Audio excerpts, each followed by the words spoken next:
Hello everyone, कैसे हैं आप सभी और कैसे चल रही है आप सभी की तैयारी। आई होप अच्छे एंड स्वस्थ होंगे। आप सभी का स्वागत है आपके अपने यूट्यूब चैनल लर्न विद प्रीत चौधरी में।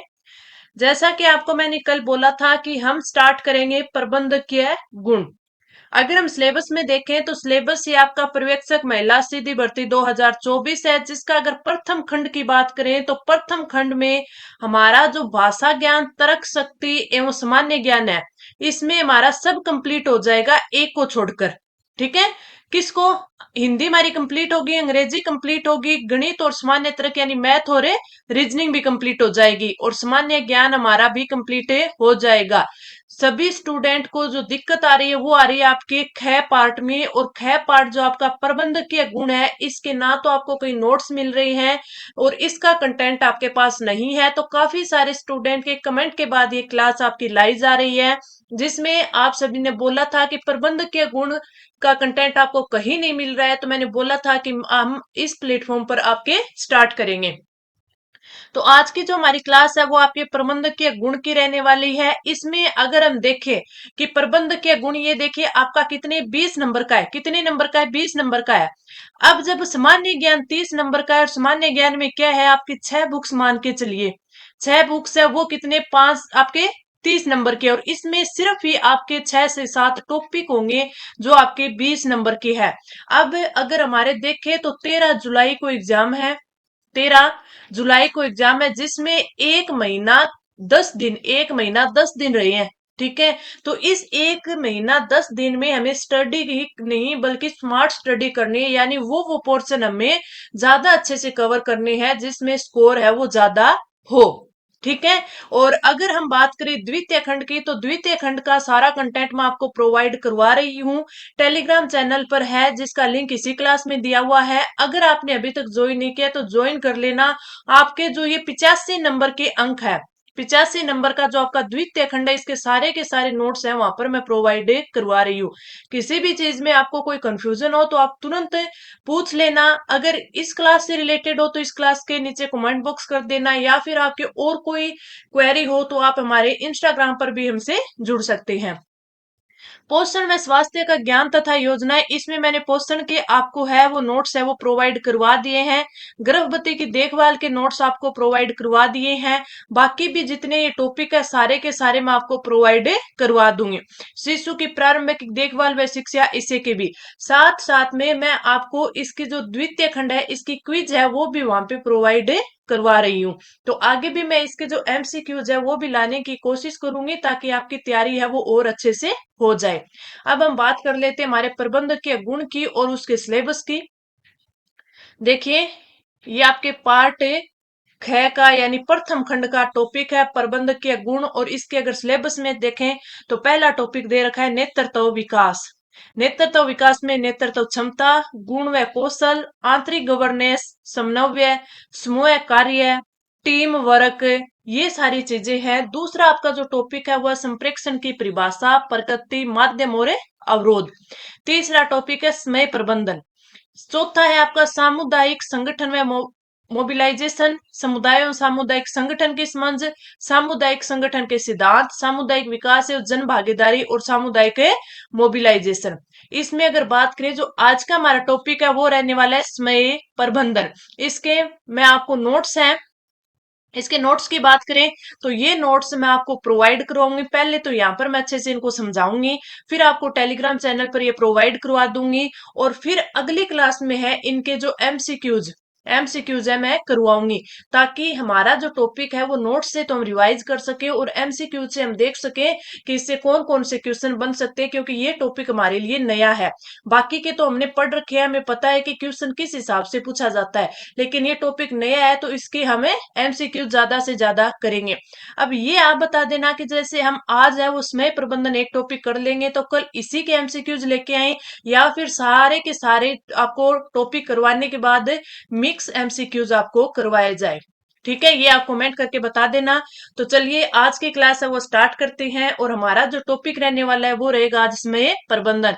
नेतृत्व विकास के आपके नोट्स मैं बना रही हूं, तो ये कल तक शायद बन जाएंगे, तो कल हो सकता है कि इसकी क्लास आपको प्रोवाइड करवा दी जाए।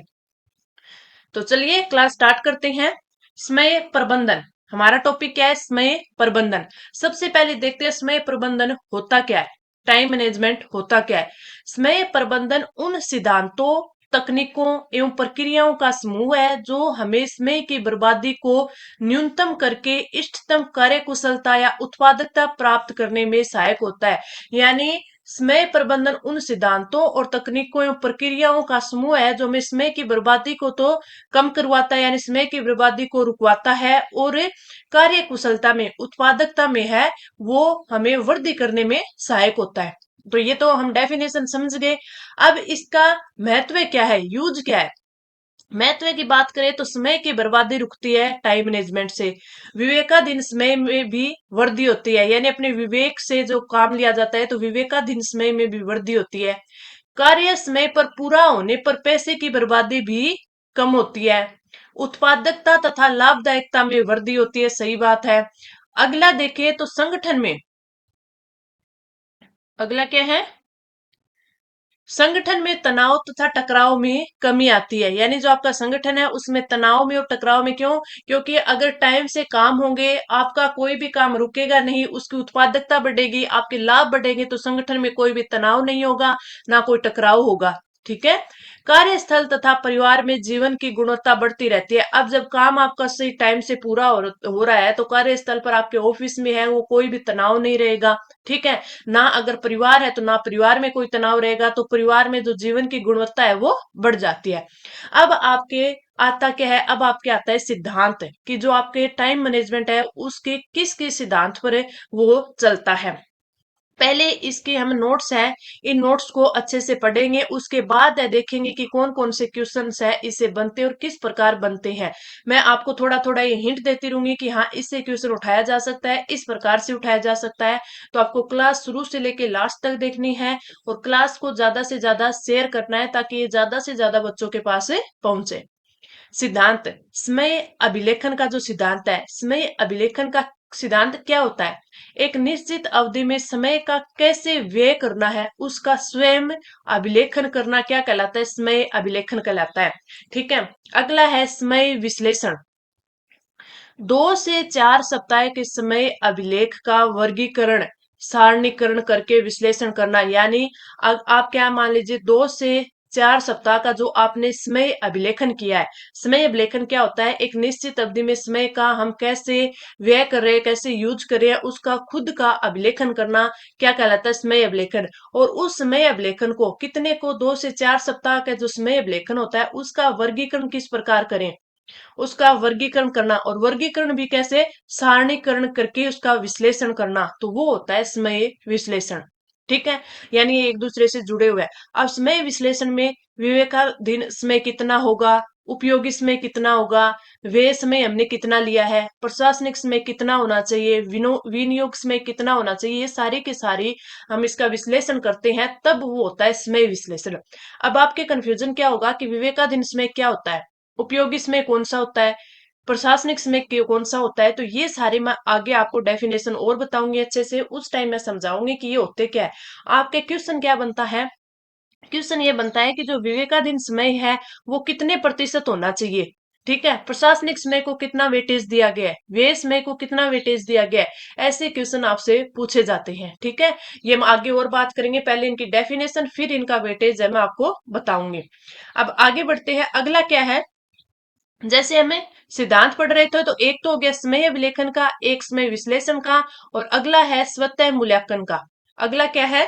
स्वतः मूल्यांकन, यानी इसे समय अंकेक्षण का सिद्धांत भी कहते हैं। तो आपसे पूछा जा सकता है आपके स्वतः मूल्यांकन को क्या कहते हैं, तो इसे समय अंकेक्षण का सिद्धांत भी कहते हैं। इसको नोट डाउन कर लेना।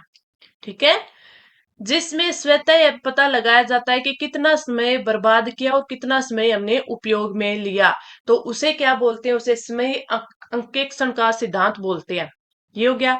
अब चौथी बात आती है समय आयोजक की। समय आयोजक यानी प्रत्येक कार्य दिवस के प्रारंभ में उस दिन कार्यों की प्राथमिकता निर्धारित कर समय का आयोजन करना। यानी हम आपने कई बार देखा होगा कि हम देखते हैं ना कि हमें सुबह उठकर क्या क्या करना है। सुबह उठकर मुझे ये काम करना है, उसके बाद मेरे को इतने से इतने टाइम स्टडी करनी है, फिर आगे मुझे ये काम करना है, फिर मुझे कॉलेज जाना है, ऑफिस जाना है, आके मुझे ये काम करना है। यानी पहले ही अपनी कार्य जो करना है वो कार्य सारणी तैयार कर लेना। वो क्या होता है, समय आयोजक होता है कि उस कार्य में मुझे कितने कितने टाइम लगेगा और हमने किस कार्य को प्राथमिकता दी है वो चीज देखी जाती है। प्रत्येक कार्य दिवस के प्रारंभ में उस दिन कार्यों की प्राथमिकता निर्धारित कर समय का आयोजन करना। यानी ये पूरा दिन है, पूरे दिन में हमें कौन कौन से काम करने हैं, कौन से काम को हमने प्राथमिकता दी है, वो होता है समय आयोजक। आगे बढ़ते हैं समय बजटन। यानी विवेकाधीन समय का आवंटन प्राथमिकता क्रम के आधार पर करना है। यानी विवेकाधीन समय क्या होता है, जो समय हम अपने विवेक के आधार पर लेते हैं, ठीक है। और उसमें प्राथमिकता भी, पहले में मेरे को सुबह उठकर है वो 2 घंटे पढ़ाई करनी है, ये हमने क्या दी, प्राथमिकता दी। उसके बाद हम और काम को देंगे। तो जो वो प्राथमिकता का क्रम होता है उसके आधार पर हमारा समय बजटन है तैयार होता है। अगला क्या है कि उपलब्ध विवेकाधीन का 100% आवंटन कभी नहीं करना। कुछ समय अनिश्चितता के लिए भी आरक्षित रखें। इसका मतलब क्या हुआ कि जो अनिश्चितता, यानी हमने सोचा कि हमें पढ़ाई करनी है, हमें ऑफिस जाना है, आके फिर हमें रेस्ट करना है, घूमने जाना है, फिर उसके बाद पढ़ाई करनी है, ठीक है। सारा टाइम है, हमने 24 के 24 घंटे ऐसे, फिर मेरे को सोना है, ये हमने लगा दिया। लेकिन कोई और अचानक से कोई काम आ गया, ठीक है। हमें अचानक से मार्केट जाना पड़ गया, मम्मा ने कोई और काम बता दिया, हमें अचानक से वो करना पड़ गया, या फिर कहीं से कोई फोन आ गया कि वहां जाना जरूरी है, या मान लीजिए हमारी कोई मौसी, कोई ताई, कोई और आ गई, तो हमारा काम है उसमें थोड़ा टाइम हमारा लग गया। तो कोई भी अनिश्चितता यानी अचानक से कोई भी काम आ जाता है, तो उसके लिए भी हमें 5 से 10% काम जो टाइम हमें बचाना चाहिए, ठीक है। ये बोला है। तो उपलब्ध विवेका दिन का 100% आवंटन है नहीं करना। अगला, कार्यों का प्रत्यायोजन करके भी समय प्रबंधन किया जा सकता है।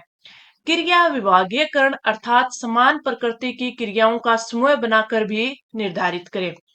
न्यूनतम नैतिक कार्य है, जो नैतिक नैतिक कार्य है वो कम से कम करने चाहिए। जैसे किसी को शुभकामनाएं देना, धन्यवाद संदेश भेजना, जैसे हमें इसमें व्हाट्सएप में, फेसबुक में टाइम लगा देते हैं ना, इंस्टाग्राम के, कभी किसी को कुछ भेज रहे हैं, कभी किसी को धन्यवाद, कभी कोई संदेश भेज रहे हैं, तो वो जो नैतिक कार्य है वो कम करने चाहिए।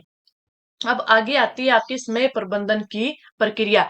ये इतनी तो सिद्धांत में आ गई, ठीक है। अब आपकी आती है समय प्रबंधन की प्रक्रिया। प्रक्रिया क्या होती है, जैसे आप देखिए समय अभिलेखन, सबसे पहला जो सिद्धांत था वो क्या था, समय अभिलेखन था ना, फिर उसका विश्लेषण था, ठीक है। तो इसमें जो समय प्रबंधन की प्रक्रिया है, तो आपके क्वेश्चन क्या बनेगा, क्वेश्चन ये बन जाएगा, ऊपर दे दिया जाएगा क्वेश्चन की समय प्रबंधन की प्रक्रिया के चरणों को जो सही सूचीबद्ध है उसको चुनिए, सही सूचीबद्ध है उसको चुनिए।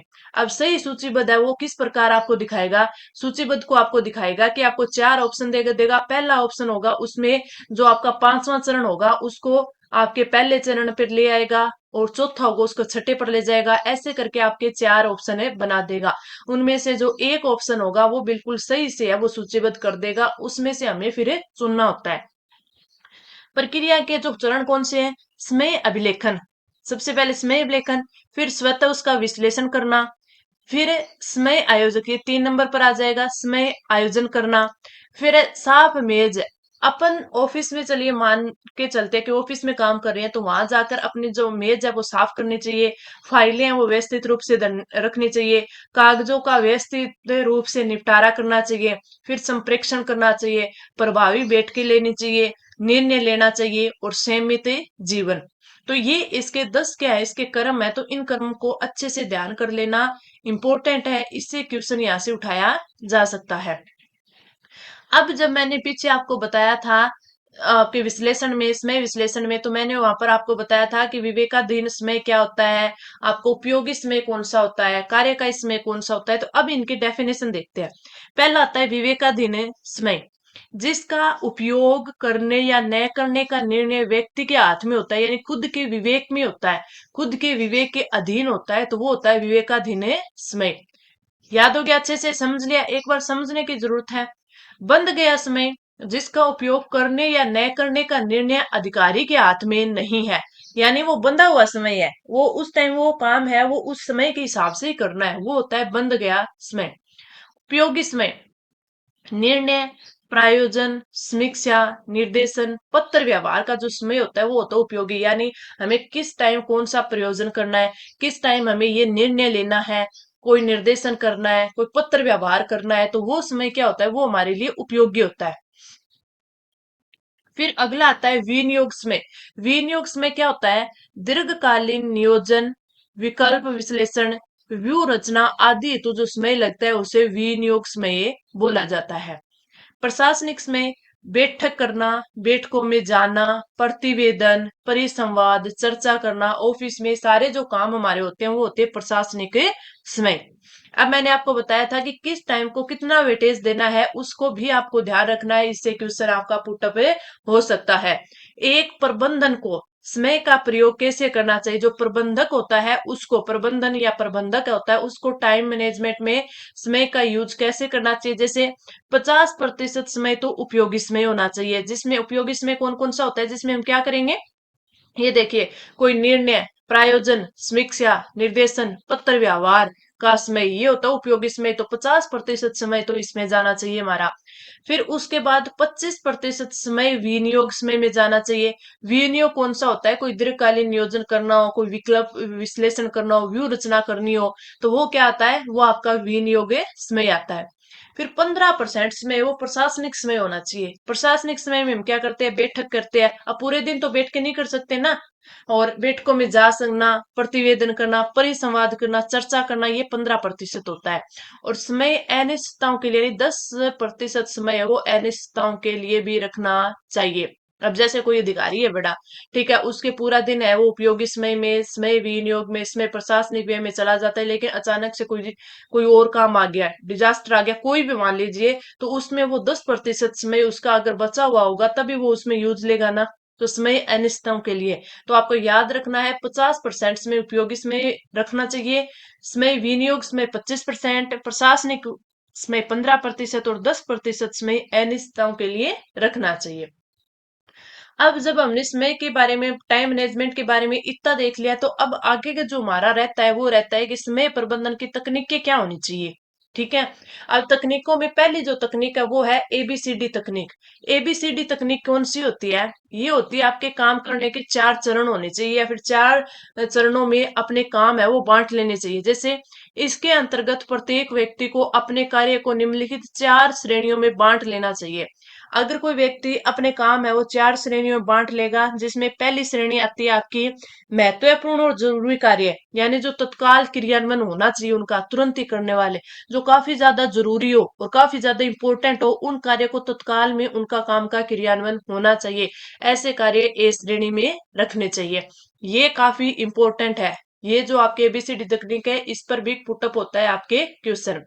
दूसरी श्रेणी आती है आपकी बी श्रेणी। बी श्रेणी में काम है वो महत्वपूर्ण तो है लेकिन जरूरी नहीं है, यानी ये काम इंपॉर्टेंट तो है लेकिन अभी के अभी करना जरूरी नहीं है। अभी के अभी करना इस काम को जरूरी नहीं है, यानी आप 2 घंटे बाद भी कर सकते हैं। यानी अब अपन पहले है वो जो इम्पोर्टेंट भी है और जो जरूरी है, यानी जो तत्काल करने वाला काम है, जो कि आपका श्रेणी ए में आता है, वो काम अभी हमें करना है। उसके बाद है हम बी श्रेणी वाला, यानी जो इम्पोर्टेंट तो है लेकिन तुरंत करने वाला, जरूरी नहीं है, वो काम हमें कर सकते हैं। उसके बाद में आता है आपका सी श्रेणी। सी श्रेणी में काम है वो यानी इंपॉर्टेंट नहीं है लेकिन करना जरूरी है। कई काम होते हैं ना इंपॉर्टेंट नहीं तो नहीं होते हैं, अनावश्यक काम होते हैं लेकिन वो जरूरी होते हैं, तो ये आपका आता है सी श्रेणी में। और चौथा आपका आता है जो डी श्रेणी, वो होती है ना तो वो काम इंपॉर्टेंट है और ना ही वो काम है वो जरूरी है, यानी गैर जरूरी है। वो काम करने होते हैं तो वो अपन लास्ट में करने चाहिए। तो आपको श्रेणी याद रखनी है, ए श्रेणी, बी श्रेणी, सी श्रेणी और डी श्रेणी। आई होप आपको अच्छे से समझ में आ गया होगा। ये आपकी है समय प्रबंधन की तकनीकें, जिसमें पहली तकनीक है एबीसीडी तकनीक। दूसरी पर बढ़ते हैं। दूसरी जो तकनीक है वो है 80-20 तकनीक। यानी इस तकनीक के अनुसार संपूर्ण गतिविधियों में से 20% ऐसी गतिविधियां होती हैं जो कि संस्था के लिए काफी ज्यादा इंपॉर्टेंट होती है, यानी जो कि संस्था के लिए अधिक महत्वपूर्ण मानी जाती है। अतः इन गतिविधियों में से उपलब्ध समय का 80% उपयोग में लेना चाहिए। एवं शेष जो गतिविधियां है उनमें उपलब्ध समय का 20% विनियोजित किया जाना चाहिए। इसे पेरेटो तकनीक भी कहता है। तो एक तो इंपॉर्टेंट ये हो गया कि पेरेटो तकनीक को और क्या कहते हैं, तो इसको 80:20 तकनीक भी कहते हैं, या 80:20 तकनीक को क्या कहते हैं, पेरेटो तकनीक भी कहते हैं। अब इसमें पूछा जा सकता है कि आपके पेरेटो तकनीक है, इसमें जो गतिविधियां हैं संपूर्ण गतिविधियों में से कितने प्रतिशत गतिविधियां होती है, इसमें ऑप्शन दे देगा 20%, 40%, 60% और 80। कंफ्यूजन 80 और 20 में आपको होगा। तो याद रखना है जो काम होगा ना वो तो होता है 20%, यानी कोई भी काम कोई भी गतिविधि होती है वो तो होती है 20%, और जो टाइम होता है ना वो होता है आपका 80%। यानी किसी संस्था के जो काफी इंपॉर्टेंट गतिविधियां है वो है 20%, और इस 20% में हमारा 80% काम में इसमें लगना चाहिए, 80% में हमारा लगना चाहिए। फिर जो बाद में जो आपके 80% गतिविधियां बच गई उसमें आप अपना 20% जो समय है वो लगा सकते हो। तो इस चीज को आप ध्यान रखना, 20 और 80 में कंफ्यूज नहीं होता है। 20% काम है, 80% टाइम है। ठीक है, आगे बढ़ते हैं। अगली आती है आपकी pickle jar theory. Pickle jar theory, इसमें क्या होता है, इस सिद्धांत के अनुसार एक अचार के डब्बे को 24 घंटे की संज्ञा दी गई है। अब इसमें जार आ गया, यानी आपको डब्बा याद है, डब्बा आपको पता है क्या कहते हैं, एक जैसे डब्बा ले लिया, ये एक डब्बा लिया है, ठीक है। इस डब्बे में इसने क्या बोला है कि जो 24 घंटे है वो इस डब्बे के समान होते हैं, 24 घंटे इस डब्बे के समान होती है।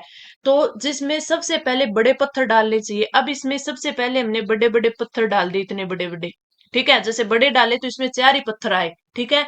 यानी जो महत्वपूर्ण कार्य थे चाहे वो कम ही हो, लेकिन पहले उनको करना जरूरी है। महत्वपूर्ण काम होंगे वो कम ही होंगे, अनावश्यक काम है वो ज्यादा होते हैं। तो इसने बोला है पहले बड़े पत्थर अर्थात जो इंपॉर्टेंट कार्य है तब तक डाले जाते हैं जब तक कि जार पूरा ना भर जाए। यानी इंपॉर्टेंट काम जितने हैं उतने सारे करने हैं। तो बड़े काम होंगे, बड़े पत्थर होंगे वो कम होंगे, तो यानी आपके 4 ही पत्थर इस डब्बे में आए। अब डब्बा तो पूरा भर गया, लेकिन इसमें बीच बीच में ये जगह है, तो अपन छोटे काम कर सकते हैं, यानी इसमें छोटे पत्थर डाल सकते हैं। उसके बाद जार में छोटे पत्थर अर्थात जो औसतन जरूरी कार्य है, यानी सारे इंपॉर्टेंट नहीं होते, तो जो कोई जरूरी कार्य हो जाते, जो एवरेज जरूरी कार्य होते वो इसमें, यानी छोटे पत्थर इसमें डाल दिए। छोटे पत्थर डाले तो इसमें मान के चलिए 10 छोटे पत्थर आ गए, लेकिन फिर भी थोड़ी थोड़ी थोड़ी थोड़ी जगह फिर इसमें बच गई। तो वो जगह बच गई तो उसमें फिर अपन सबसे अंत में रेत अर्थात जो महत्वहीन कार्य है, जो अपनी डी श्रेणी के कार्य वो, यानी इसमें रेत डाल देते हैं। तो रेत डालने से ये सारी की सारी जो बीच में खाली जगह होगी वो सारी ये रेत है वो कवर कर लेगी, ये रेत कवर कर लेगी। तो यानी ये जार है वो अब पूरी तरह से भर चुका है, पूरी तरह से भर चुका है, यानी इसमें महत्वहीन जो कार्य है वो भी इसमें आ गए हैं। तो पिकल जार थ्योरी है वो क्या होती है, डब्बे वाली होती है, कि सबसे पहले जो डब्बा होता है बस इसमें सबसे पहले हम रेत से इसको भर देते हैं डब्बे को। तो इसमें बड़े पत्थर आते क्या, नहीं आते ना, ना छोटे पत्थर आते। अब मान के चलिए ये डब्बा है, इसमें हमें छोटे पत्थर डाल देते, छोटे पत्थर डाल देते तो इसमें रेत तो आ सकती थी, यानी इसमें अनावश्यक काम तो आ सकते थे, लेकिन बड़े पत्थर नहीं आ सकते थे, यानी जो महत्वपूर्ण कार्य इंपॉर्टेंट कार्य थे वो इसमें नहीं आ सकते थे। तो ये होती है आपकी पिकल जार थ्योरी की सबसे पहले है वो बड़े बड़े काम है, यानी जो आपके वेरी इंपॉर्टेंट है वो काम करनी है। उसके बाद है आपको जो जरूरी काम है लेकिन इतने इंपॉर्टेंट नहीं है, यानी छोटे पत्थर इस डब्बे में डालने हैं। और फिर जो रेत है यानी जो महत्वहीन कार्य है वो हमें करनी है। तो ये आपकी पिक्कल जार थ्योरी होगी। आई होप आपको अच्छे से समझ आई होगी। ये हमने पूरा जो समय मैनेजमेंट है इसका जो टॉपिक है इसका पूरा अच्छे से कवर कर लिया है। अच्छे से मैंने सारे नोट्स आपको समझा दिए। कोई भी आपको डाउट रहता है तो कमेंट करके पूछ लेना। ये जो पीडीएफ है ये पीडीएफ आपको टेलीग्राम चैनल है उसमें प्रोवाइड करवा दी जाएगी। तो अभी तक आपने वो ज्वाइन नहीं किया तो वो भी ज्वाइन कर लेना। अब कल की क्लास होगी उसमें या तो हमें इसी के एमसीक्यूज करेंगे, यानी हमारे जो साथ साथ एमसीक्यू चलते जाएंगे तो हमारा टॉपिक है वो अच्छे से कवर हो जाएगा। पहले हम नोट्स पढ़ लिए फिर एमसीक्यू कर लिए, या फिर अगला टॉपिक मैं कल लेके आऊंगी और इनके एमसीक्यूज है वो सारे साथ में ही करवा दूंगी। तो चलिए आप कमेंट करके बताना किस हिसाब से आपको सही रहेगा। और आपको अगर क्लास अच्छी लगी हो तो आप लाइक करना, अपने दोस्तों के साथ है वो ज्यादा से ज्यादा शेयर करना, तभी मैं आगे के आपके कंटेंट आपके लिए ले पाऊंगी। क्योंकि अगर मेरे को ये लगेगा कि हाँ भी ज्यादा बच्चे इसमें इंटरेस्ट ही नहीं ले रहे हैं, तो हो सकता है कि उनके पास पहले से बढ़िया कंटेंट हो तब करके। तो चलिए अब हम मिलेंगे कल की क्लास में, इतने के लिए धन्यवाद।